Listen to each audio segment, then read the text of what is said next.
여러분은 이 주일 예배를 통해서 어떤 것을 경험하시고 살아가시는가요?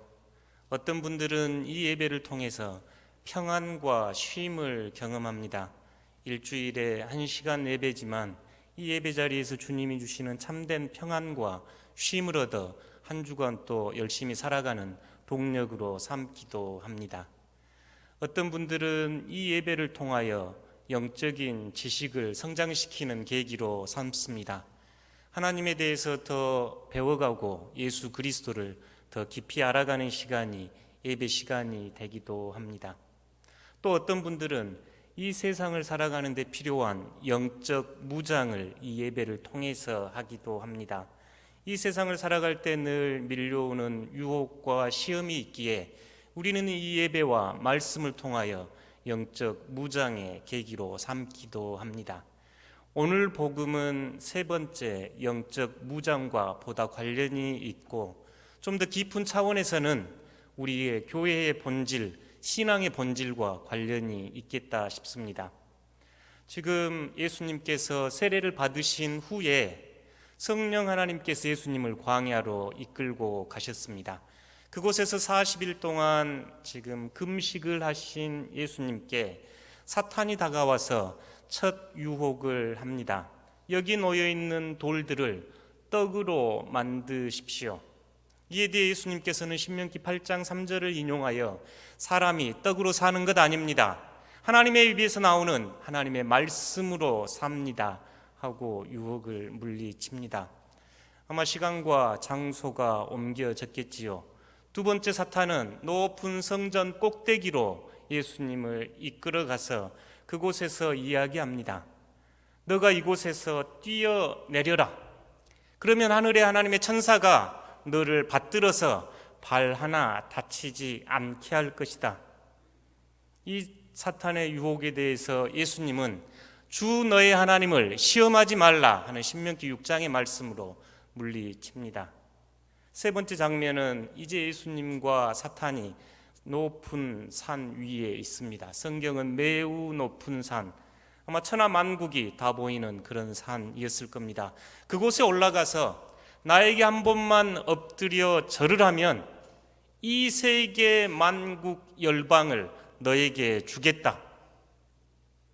이렇게 사탄이 유혹하자 예수님은 하나님만 경배하고 하나님만 찬양하라 하는 신명기 6장의 말씀으로 물리치는 장면입니다. 그리고 사탄은 물러나고 천사가 예수님께 수종드는 이야기가 광야의 예수님의 유혹 이야기입니다. 여러분은 이 복음을 어떻게 듣고 어떻게 묵상하시는가요? 신앙생활을 하신 분들은 꽤 익숙하게 많이 들려졌던 복음입니다.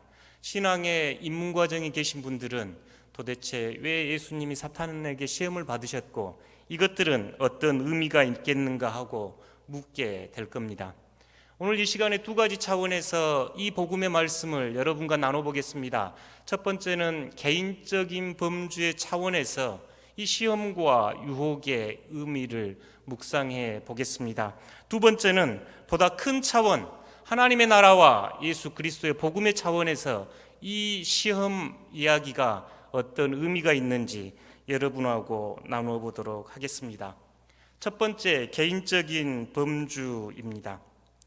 러시아 혁명 시기에 러시아를 대표했던 기독교 실존주의 철학자 니콜라이 베르자예프라는 분이 계십니다. 그분은 이렇게 이야기합니다. 이 예수님이 광야에서 겪는 세 가지 시험은 예수님만 받는 시험이 아니라 우리 모든 인간에게 주어진 시험이라고 이야기를 합니다. 인간이라면 누구나 가지고 있는 세 가지 욕망이 이 시험 안에 들어있다고 이 철학자는 이야기합니다. 동의가 됩니다. 신학교에서 신학생 때 목회 실습이라고 하는 과목이 있었습니다. 신학 과목들은 이제 교수님들께서 강의를 하셨다면 목회 실습 시간에는 이제 현장에서 목회를 하시는 목사님들이 오셔서 목회는 이런 거다. 목회자는 이렇게 해야 한다.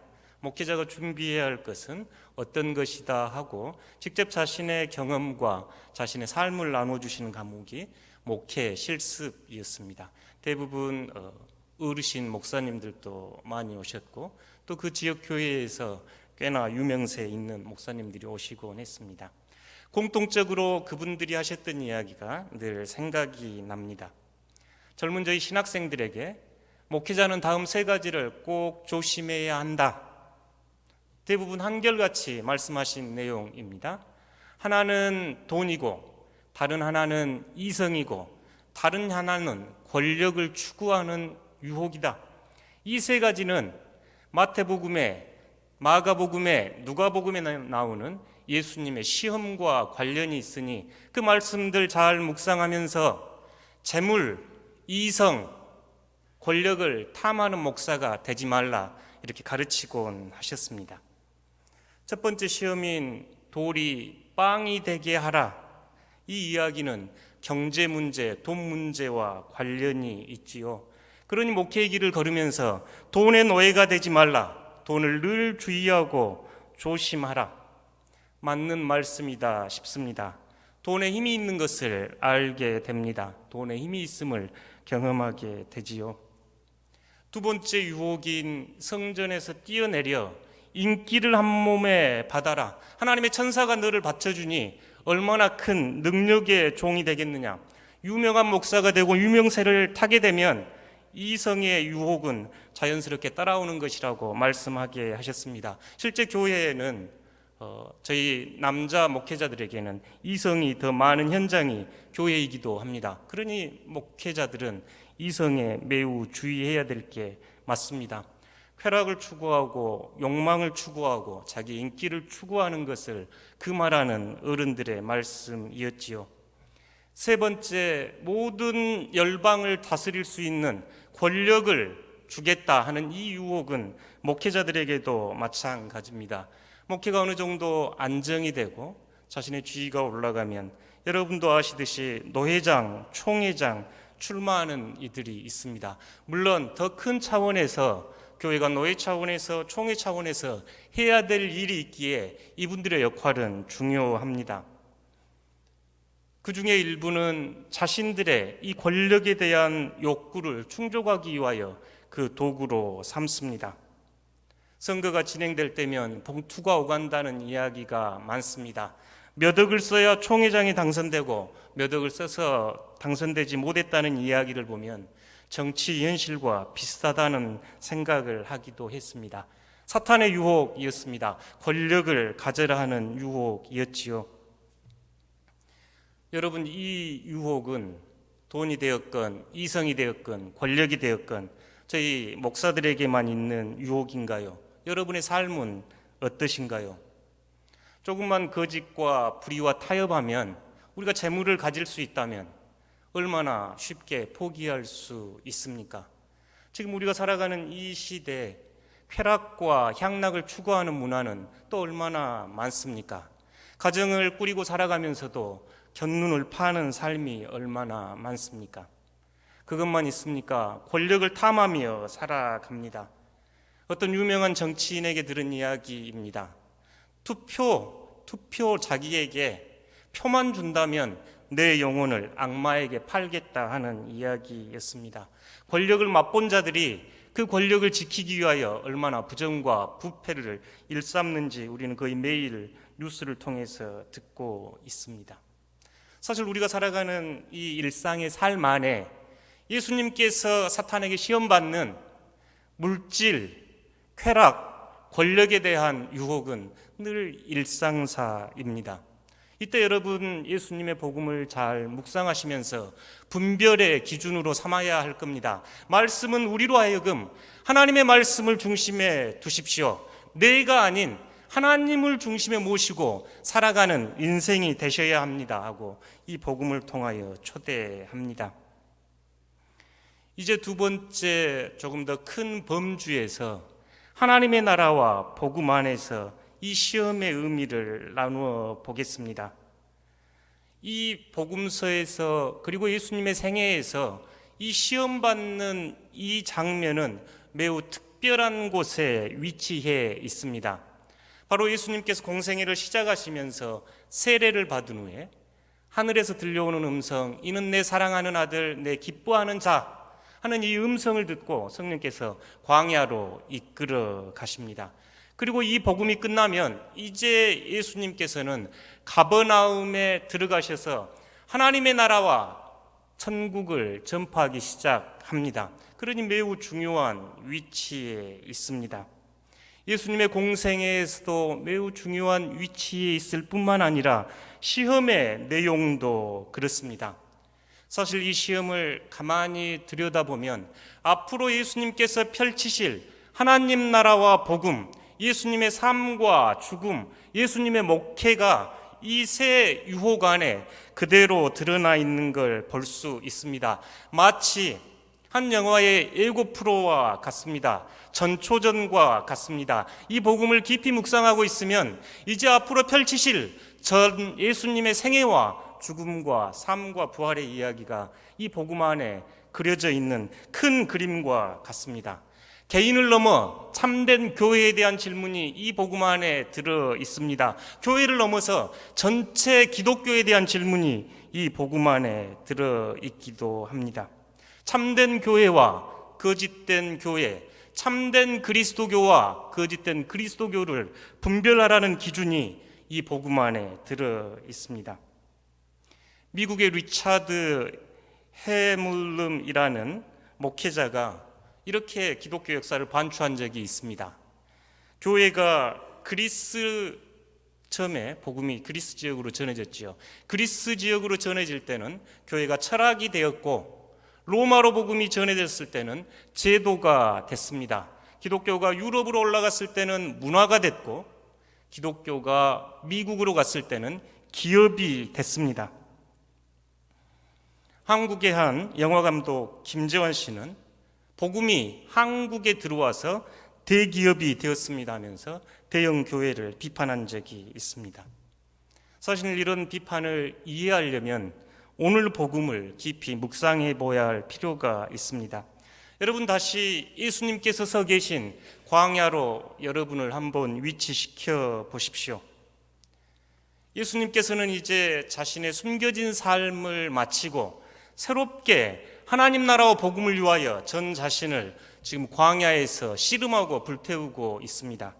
40일 금식은 마치 그 옛날 이스라엘 백성들이 애굽에서 보낸 40년처럼 모세와 엘리야가 보냈던 것처럼 새로 동토오르는 새로운 시대를 맞이하기 위한 거친 싸움의 현장이 지금 이 광야입니다. 그곳에서 예수님은 어떤 기도를 하셨을까요? 자신의 욕망, 자신의 바람을 철저히 내려놓고 하나님의 뜻, 아버지의 나라가 이 땅에 임하옵시기를 간절히 기도하고 계셨을 겁니다. 그러면서 예수님은 갈릴리와 가버나움에서부터 펼쳐질 하나님 나라의 거대한 복음에 대하여 꿈을 꾸고 계셨을 겁니다. 40일을 금식했으니 그분은 얼마나 힘드셨겠습니까? 저희가 3절, 4절 말씀을 함께 읽어보겠습니다. 시험하는 자가 예수께 나와서 이르되 내가 만일 하나님의 아들이거든 명하여 이 떡들로 돌덩어리가 되게 떡덩이가 되게 하라. 예수께서 대답하여 이르시되 기록되었으되 사람이 떡으로만 살 것이 아니요 하나님의 입으로부터 나오는 모든 말씀으로 살 것이라 하였느니라 하시니 아멘. 예수님은 그 광야에서 힘들게 거칠게 지금 하나님의 뜻을 묻고 자신이 이 아버지의 뜻을 이루어가는 도구가 될 수 있는지 간절히 기도하셨습니다. 가장 처음에 직면한 문제는 현실적인 배고픔입니다. 여러분, 금식 해보신 경험 있으시죠? 며칠만 아니면 몇 끼만 금식을 해도 공중으로 라면이 날아다니고 짜장면이 날아다니고 하시죠? 제가 아주 얼척없는 경험을 한 적이 있는데요. 어느 사순절 때 이번에는 내가 3박 4일간 성목요일부터 부활주일까지 금식을 좀 해야 하겠다고 굳세게 마음을 먹고 저 외딴 산속 기도원으로 혼자 갔습니다. 누가 감시하는 사람도 없고 해라고 하는 사람도 없었는데 하고 싶었습니다. 첫날 지나니 부활주일 끝나면 먹고 싶은 음식들이 리스트가 떠오르기 시작했습니다. 이거 끝나면 이거 먹어야 되겠다, 저거 먹어야 되겠다. 둘째 날 그 방을 이렇게 찾아보니 복숭아 실론 티가 있었습니다. 여러분 그 아시는지 모르겠네요. 설탕이 많이 들어있는 달짝지근한 티가 있습니다. 티 한 잔은 괜찮겠지 싶어가지고 그 티를 타서 한 잔을 이렇게 이제 마셨습니다. 얼마나 맛있었게요. 그래가지고 한 잔 더 마셨습니다. 기도 중간에 점심때 그날 저녁까지 보니까 한 10봉 까먹은 거예요.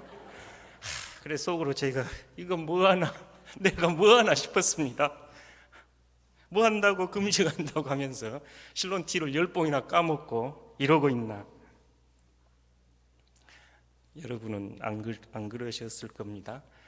실제로 몇 끼만 굶어도 이 배고픔은 광야의 예수님의 그 돌덩어리는 떡덩어리로 보였을 겁니다. 근데 예수님은 자신의 배고픔에 머무르지 않으셨겠지요. 예수님과 가족들 그 갈릴리의 척박한 삶 안에 그 시대 사람들의 배고픔을 예수님께서는 함께 떠올리셨을 겁니다. 하나님의 나라와 복음 안에 그 가난한 이들, 배고픈 이들, 하루에 먹을 것이 없어서 일용할 양식을 주십시오 라고 기도하는 그들의 배고픔을 예수님은 간절히 느끼셨을 겁니다. 그때 사탄은 유혹합니다. 이 돌을 빵으로 만들어서 이 문제를 해결해라. 여러분, 우리 인류의 역사에서, 인간의 지성사에서 빵으로 만족한 돼지보다 배고픈 철학자가 낫다는 그런 이야기를 듣고 삽니다.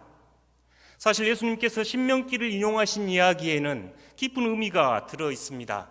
그 이스라엘 백성들이 광야에서 만나와 메추라기로 이끌어 주셨던 하나님을 경험하면서도 그들은 끊임없이 배반했던 이야기를 예수님은 알고 계셨습니다. 빵이 중요하지 않는 게 아니라 빵보다 더 중요한 것은 정신이 깨어나고 영혼이 깨어나는 하나님의 말씀을 먹어야 한다는 것이 예수님의 뜻이셨습니다.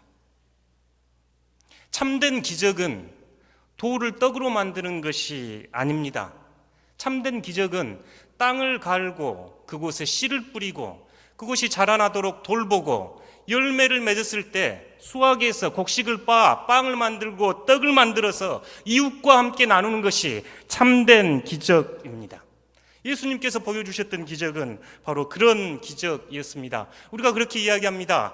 지금 이 지구상에는 하루에 그 연간 전체 인구 중에 8억에서 9억이 굶주린다고 합니다. 기아 상태에 있다고 하는데요. 지구상에는 우리 인류가 먹고도 남는 음식들이 있습니다. 충분한 음식을 하나님이 주셨습니다. 그럼에도 한 사람의 욕망을 채우기에도 턱없이 부족한 것이 우리 인간입니다. 인간의 탐욕을 채우기 위해서 돌을 떡으로 만드는 것이 중요한 게 아니고 말씀으로 깨어나서 영혼이 깨어나서 내 것이라고 움켜잡고 사는 그것을 내놓고 이웃들과 가난한 이들에게 펼치며 살아라는 것이 하나님의 뜻이었고 예수 그리스도께서 선포하신 복음이었습니다. 예수님은 하나님의 말씀을 통해서 영적으로 정신적으로 각성하고 깨어나라는 요청이 이 시험 안에 들어 있습니다. 두 번째는 성전에서 뛰어내려라는 시험입니다. 5절에서 7절입니다. 함께 읽어보겠습니다. 이에 마귀가 예수를 거룩한 성에 데려다가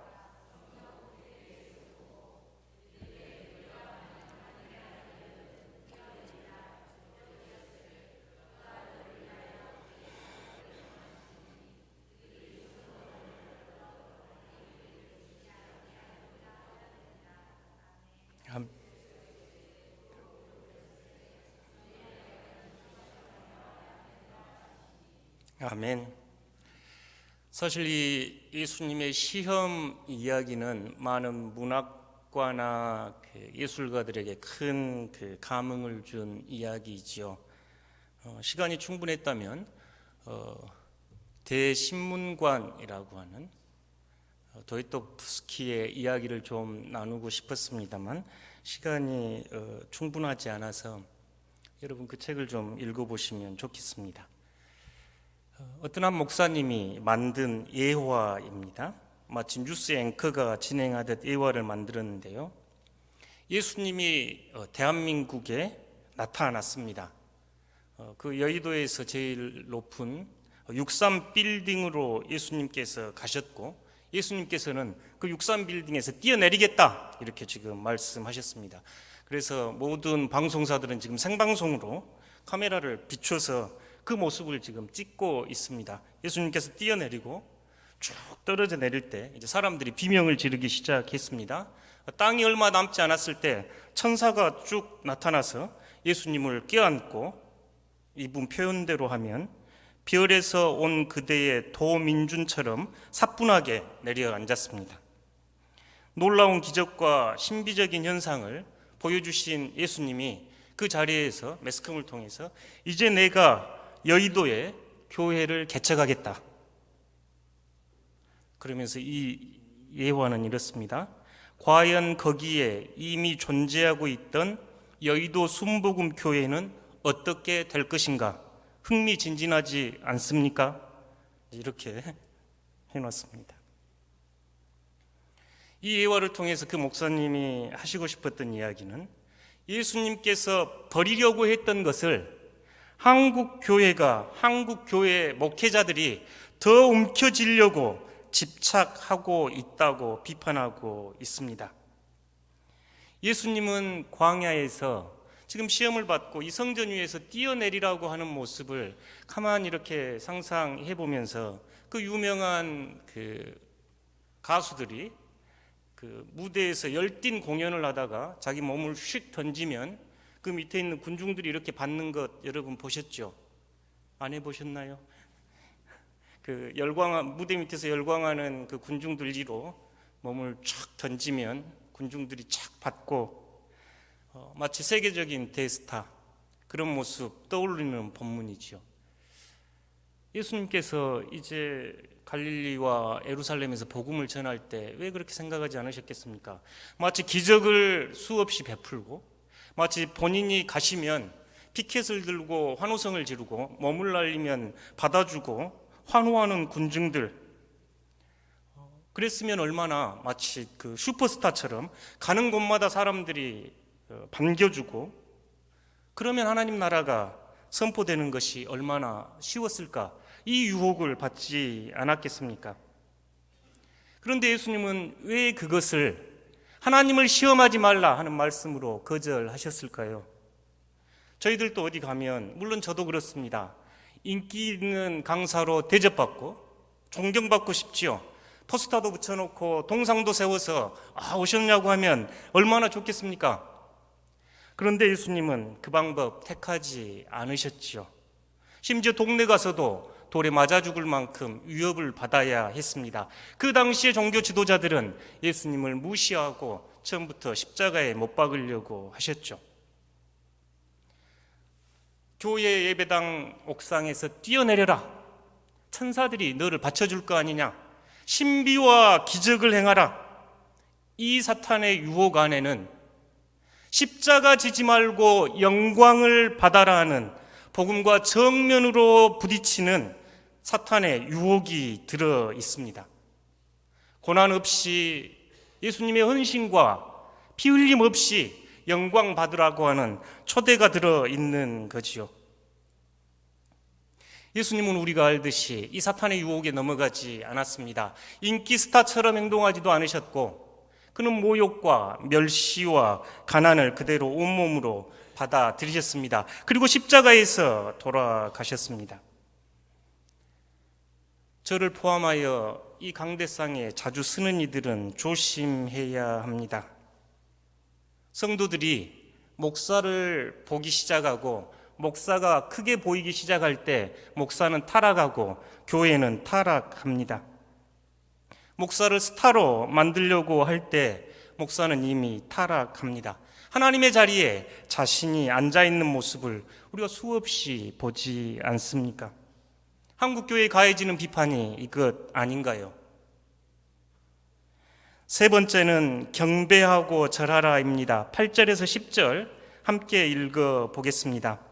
마귀가 또 그를 데리고 지극히 높은 산으로 가서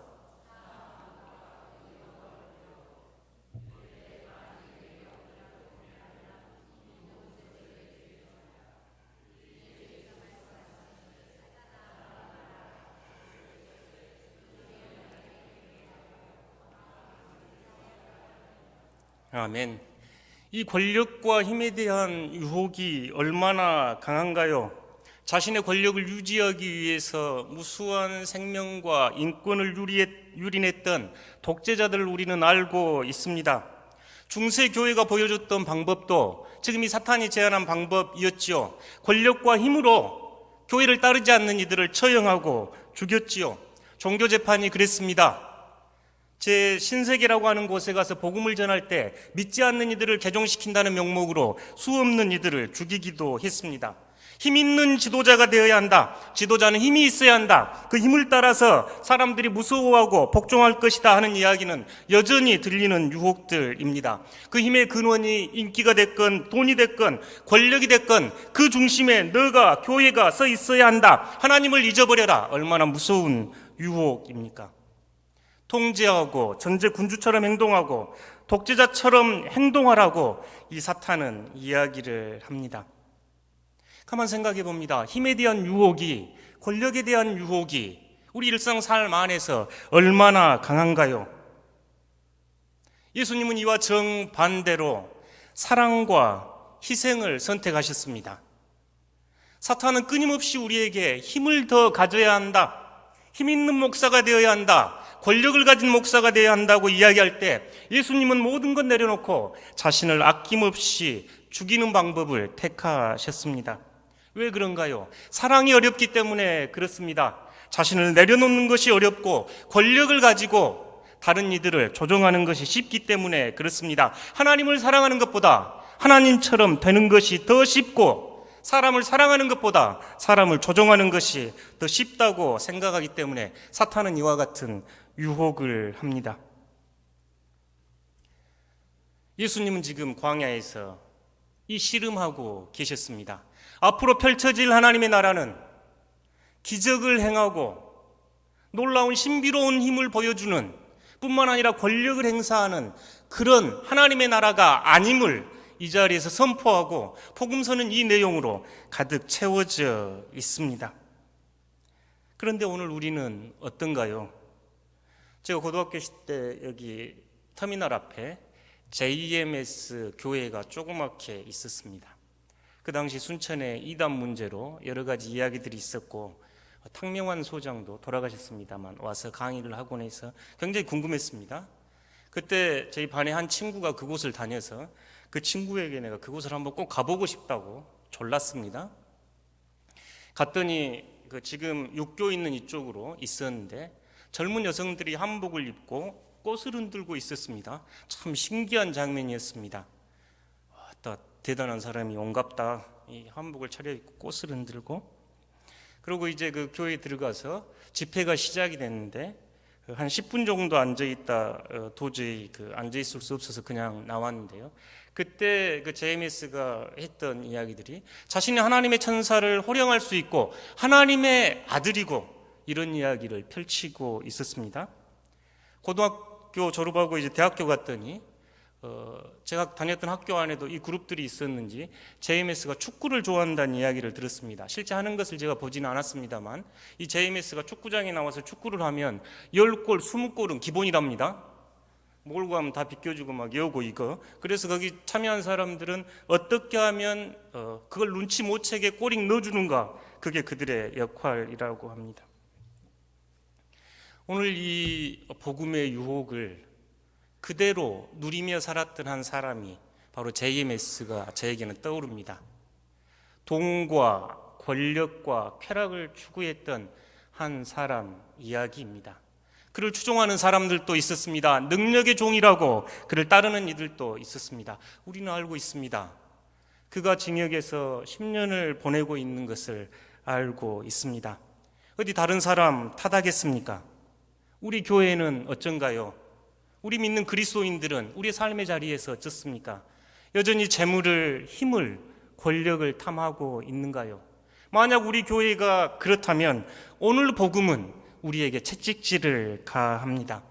예수님을 바라보아야 합니다.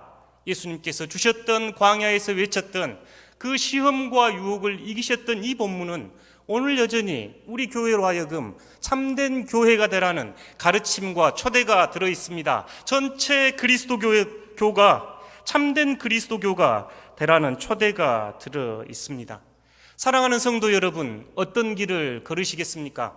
이 유혹에 굴복하여 재물과 쾌락과 힘을 추구하며 사시겠습니까? 아니면 예수님께서 보여주셨던 하나님의 나라를 통해 펼쳐 보이고 싶으셨던 사랑과 희생과 섬김의 길을 택하여 살아가시겠습니까? 이번 한 주 결단하시는 여러분들 되시기를 축복합니다.